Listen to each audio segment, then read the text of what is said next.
This after school presentation was written and narrated by Academy of Ideas. Check out their YouTube channel for more of their videos.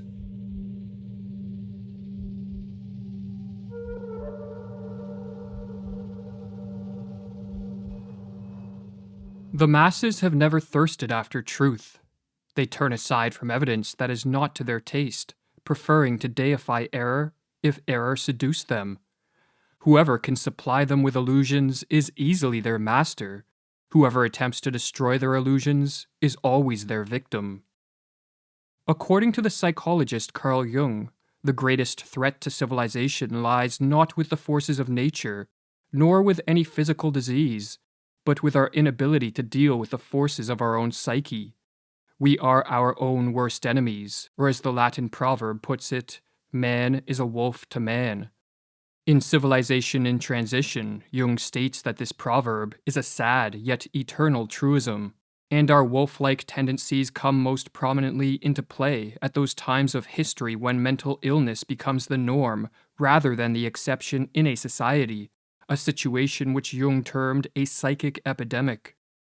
Indeed, it is becoming ever more obvious, he writes, that it is not famine, not earthquakes, not microbes, not cancer, but man himself, who is man's greatest danger to man, for the simple reason that there is no adequate protection against psychic epidemics, which are infinitely more devastating than the worst of natural catastrophes. In this video, we are going to explore the most dangerous of all psychic epidemics, the mass psychosis. A mass psychosis is an epidemic of madness, and it occurs when a large portion of a society loses touch with reality and descends into delusions. Such a phenomenon is not a thing of fiction. Two examples of mass psychoses are the American and European witch hunts of the 16th and 17th centuries, and the rise of totalitarianism in the 20th century. During the witch hunts, thousands of individuals, mostly women, were killed, not for any crimes they committed, but because they became the scapegoats of societies gone mad. In some Swiss villages, writes Francis Hill, there were scarcely any women left alive after the frenzy had finally burned itself out. When a mass psychosis occurs, the results are devastating. Jung studied this phenomenon and wrote that the individuals who make up the infected society become morally and spiritually inferior. They sink unconsciously to an inferior intellectual level. They become more unreasonable, irresponsible, emotional, erratic, and unreliable, and worst of all, crimes the individual alone could never stand are freely committed by the group smitten by madness. What makes matters worse is that those suffering from a mass psychosis are unaware of what is occurring. For just as an individual gone mad cannot step out of his mind to observe the errors in his ways, so too there is no Archimedean point from which those living through a mass psychosis can observe their collective madness. But what causes a mass psychosis?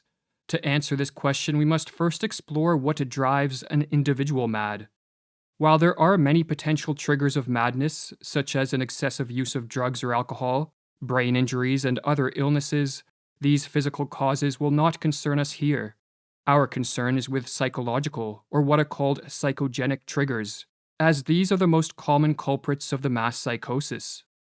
The most prevalent psychogenic cause of a psychosis is a flood of negative emotions, such as fear or anxiety, that drives an individual into a state of panic.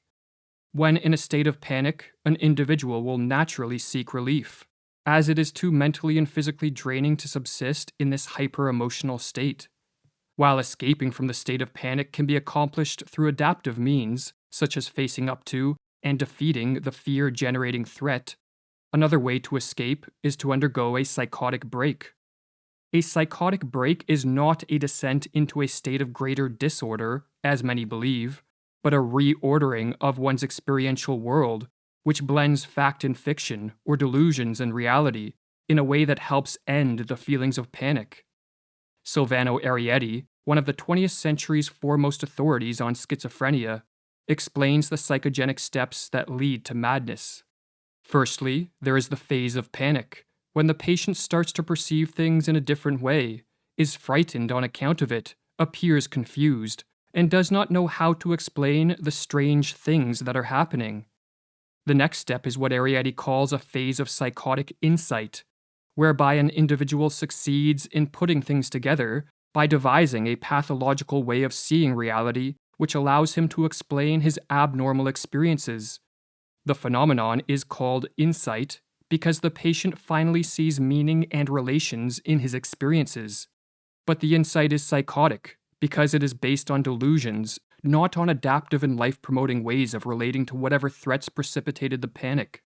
The delusions, in other words, allow the panic-stricken individual to escape from the flood of negative emotions, but at the cost of losing touch with reality, and for this reason, Arrietty says that a psychotic break can be viewed as an abnormal way of dealing with an extreme state of anxiety. If a panic-triggering flood of negative emotions in a weak and vulnerable individual can trigger a psychotic break, then a mass psychosis can result when a population of weak and vulnerable individuals is driven into a state of panic by threats real, imagined, or fabricated. But as delusions can take many forms, and as madness can manifest in countless ways, the specific manner in which a mass psychosis unfolds will differ based on the historical and cultural context of the infected society. But in the modern era, it is the mass psychosis of totalitarianism that appears to be the greatest threat. Totalitarianism, writes Arthur Versluis, is the modern phenomenon of total centralized state power, coupled with the obliteration of individual human rights. In the totalized state, there are those in power, and there are the objectified masses, the victims. In a totalitarian society, the population is divided into two groups, the rulers and the ruled, and both groups undergo a pathological transformation. The rulers are elevated to an almost godlike status, which is diametrically opposed to our nature as imperfect beings who are easily corrupted by power. The masses, on the other hand, are transformed into the dependent subjects of these pathological rulers and take on a psychologically regressed and childlike status. Hannah Arendt, one of the 20th century's preeminent scholars of this form of rule, called totalitarianism an attempted transformation of human nature itself. But this attempted transformation only turns sound minds into sick minds. For as the Dutch medical doctor who studied the mental effects of living under totalitarianism wrote, "There is in fact much that is comparable between the strange reactions of the citizens of totalitarianism and their culture as a whole, on the one hand, and the reactions of the sick schizophrenic on the other. The social transformation that unfolds under totalitarianism is built upon and sustained by delusions. For only deluded men and women regress to the childlike status of obedient and submissive subjects, and hand over complete control of their lives to politicians and bureaucrats. Only a deluded ruling class will believe that they possess the knowledge, wisdom, and acumen to completely control society in a top-down manner. And only when under the spell of delusions would anyone believe that a society composed of power-hungry rulers on the one hand, and a psychologically regressed population on the other, will lead to anything other than mass suffering and social ruin. But what triggers the psychosis of totalitarianism? As was explored in the previous video of this series, the mass psychosis of totalitarianism begins in a society's ruling class. The individuals that make up this class, be it politicians, bureaucrats, or crony capitalists, are very prone to delusions that augment their power, and no delusion is more attractive to the power-hungry than the delusion that they can and should control and dominate a society.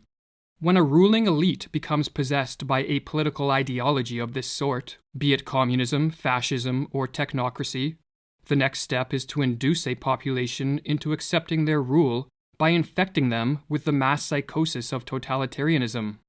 This psychosis has been induced many times throughout history, and as Mirlu explains, it is simply a question of reorganizing and manipulating collective feelings in the proper way.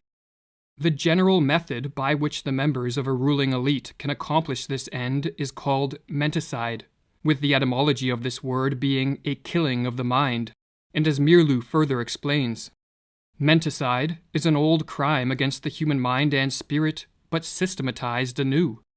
It is an organized system of psychological intervention and judicial perversion through which a ruling class can imprint their own opportunistic thoughts upon the minds of those they plan to use and destroy. Priming a population for the crime of menticide begins with the sowing of fear. When an individual is flooded with negative emotions, such as fear or anxiety, he or she is very susceptible to a descent into the delusions of madness. Threats, real, imagined, or fabricated, can be used to sow fear, but a particularly effective technique is to use waves of terror. Under this technique, the sowing of fear is staggered with periods of calm, but each of these periods of calm is followed by the manufacturing of an even more intense spell of fear, and on the process goes. Or as Mirlu writes, each wave of terrorizing creates its effects more easily after a breathing spell than the one that preceded it, because people are still disturbed by their previous experience. Morality becomes lower and lower, and the psychological effects of each new propaganda campaign become stronger. It reaches a public already softened up. While fear primes a population for menticide, the use of propaganda to spread misinformation and to promote confusion with respect to the source of the threats and the nature of the crisis helps to break down the minds of the masses. Government officials and their lackeys in the media can use contradictory reports, nonsensical information, and even blatant lies. As the more they confuse, the less capable will a population be to cope with the crisis and diminish their fear in a rational and adaptive manner.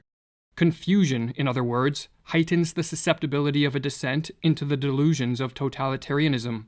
Or as Mirlu explains, logic can be met with logic, while illogic cannot. It confuses those who think straight. The big lie and monotonously repeated nonsense have more emotional appeal than logic and reason. While the people are still searching for a reasonable counterargument to the first lie, the totalitarians can assault them with another. Never before in history have such effective means existed to manipulate a society into the psychosis of totalitarianism. Smartphones and social media, television and the internet, all in conjunction with algorithms that quickly censor the flow of unwanted information, allow those in power to easily assault the minds of the masses. What is more, the addictive nature of these technologies means that many people voluntarily subject themselves to the ruling elite's propaganda with a remarkable frequency. Modern technology, explains Mirlu, teaches man to take for granted the world he is looking at. He takes no time to retreat and reflect. Technology lures him on, dropping him into its wheels and movements. No rest, no meditation, no reflection, no conversation. The senses are continually overloaded with stimuli. Man doesn't learn to question his world anymore. The screen offers him answers, ready-made.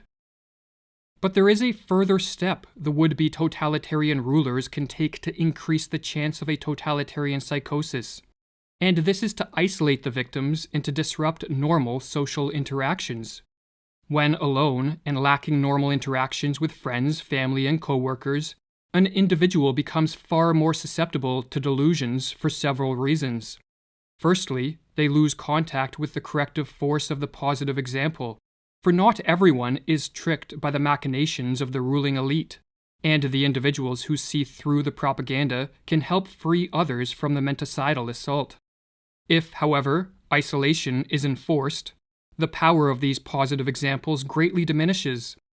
But another reason that isolation increases the efficacy of menticide is because, like many other species, human beings are more easily conditioned into new patterns of thought and behavior when isolated.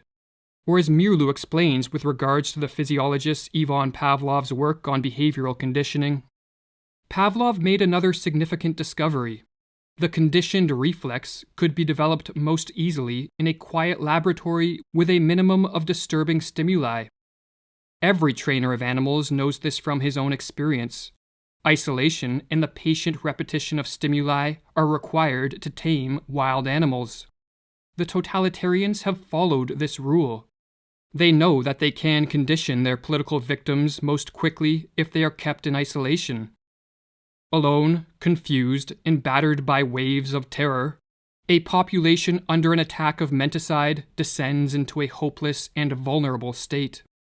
The never-ending stream of propaganda turns minds once capable of rational thought into playhouses of irrational forces.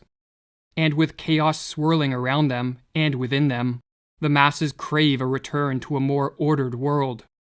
The would-be totalitarians can now take the decisive step. They can offer a way out and a return to order in a world that seems to be moving rapidly in the opposite direction. But all this comes at a price. The masses must give up their freedom and cede control of all aspects of life to the ruling elite.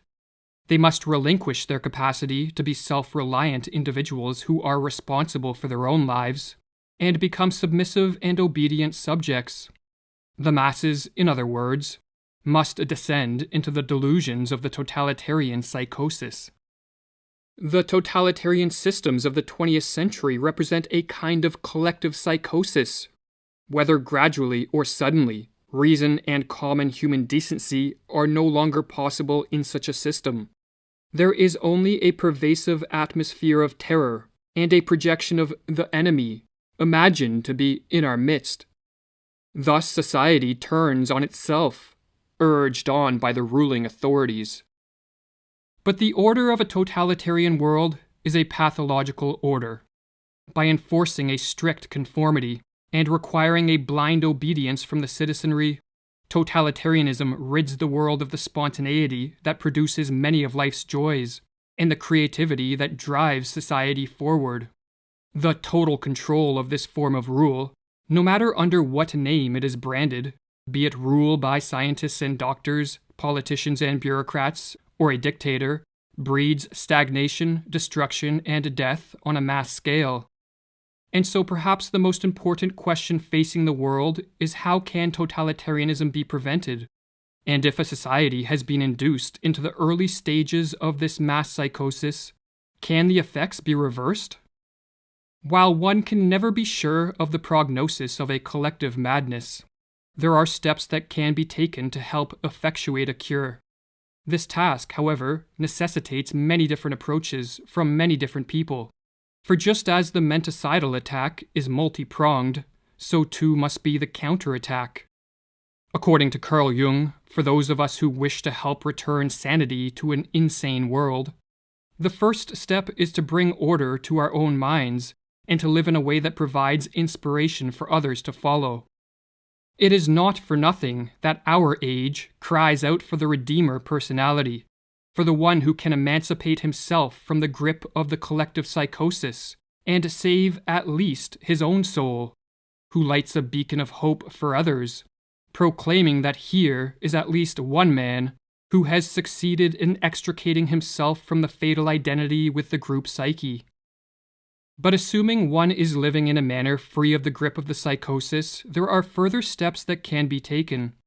Information that counters the propaganda should be spread as far and as wide as possible, for the truth is more powerful than the fiction and falsities peddled by the would-be totalitarian rulers, and so their success is in part contingent on their ability to censor the free flow of information. Another tactic is to use humor and ridicule to delegitimize the ruling elite, or as Mirlu explains, we must learn to treat the demagogue and aspirant dictators in our midst with the weapon of ridicule. The demagogue himself is almost incapable of humor of any sort, and if we treat him with humor, he will begin to collapse. A tactic recommended by Václav Havel, a political dissident under Soviet communist rule, who later became president of Czechoslovakia, is the construction of what are called parallel structures. A parallel structure is any form of organization, business, institution, technology, or creative pursuit that exists physically within a totalitarian society, yet morally outside of it. In communist Czechoslovakia, Havel noted that these parallel structures were more effective at combating totalitarianism than political action. Furthermore, when enough parallel structures are created, a second culture, or parallel society, spontaneously forms and functions as an enclave of freedom and sanity within a totalitarian world. Or as Havel explains in his book, The Power of the Powerless, what else are parallel structures than an area where a different life can be lived? A life that is in harmony with its own aims, and which in turn structures itself in harmony with those aims. What else are those initial attempts at social self-organization than the efforts of a certain part of society to rid itself of the self-sustaining aspects of totalitarianism, and thus, to extricate itself radically from its involvement in the totalitarian system? But above all else, what is required to prevent a full descent into the madness of totalitarianism is action by as many people as possible.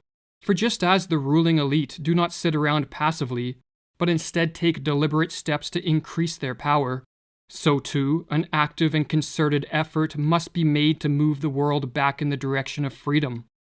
This can be an immense challenge in a world falling prey to the delusions of totalitarianism, but as Thomas Paine noted, tyranny, like hell, is not easily conquered. Yet we have this consolation with us, that the harder the conflict, the more glorious the triumph.